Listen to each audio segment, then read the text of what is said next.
Je donne la parole à Ariel Veil pour une explication de vote au nom du groupe Paris en commun.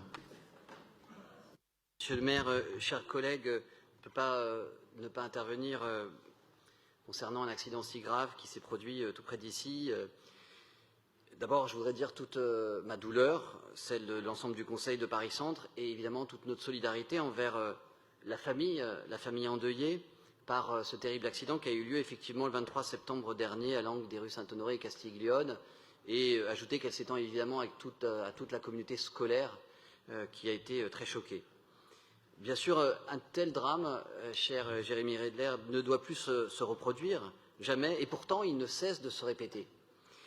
Et je voudrais, sans redire ce qu'a très bien expliqué David Béliard, que le rééquilibrage de l'espace public qui est en train d'être opéré par la maire de Paris, et nous avec elle, doit se faire au bénéfice de la sécurité des piétons et des mobilités actives. Et même, d'une certaine façon, c'est tout le sens de ce projet. Des rues plus sûres pour nos enfants, les familles les plus âgées, les personnes en fauteuil, une ville avec une circulation réduite et plus sûre pour celles et ceux pour qui l'espace public n'est pas toujours accueillant. Et bien entendu, nous devons en finir avec les angles morts.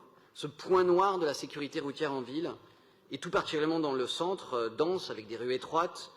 Et je voudrais, après David Béliard, saluer le travail de Christophe Najdowski, qui à l'époque avait porté avec volontarisme, au moment des débats à l'Assemblée nationale, devant le Parlement, une position très ferme en faveur de la généralisation des dispositifs de détection des angles morts sur les poids lourds, mesure, David l'a rappelé, retoquée par le gouvernement. Et dans la loi d'orientation des mobilités, dans son article 55, c'est l'installation de stickers autocollants qui est le seul dispositif prévu.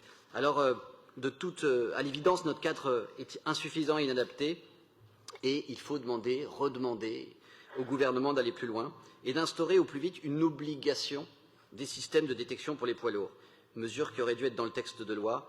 Et bien sûr, cela doit s'accompagner de moyens pour aider les professionnels à s'équiper. C'est coûteux et ce n'est pas à eux d'en assurer seuls le coût, mais la priorité doit être absolument claire.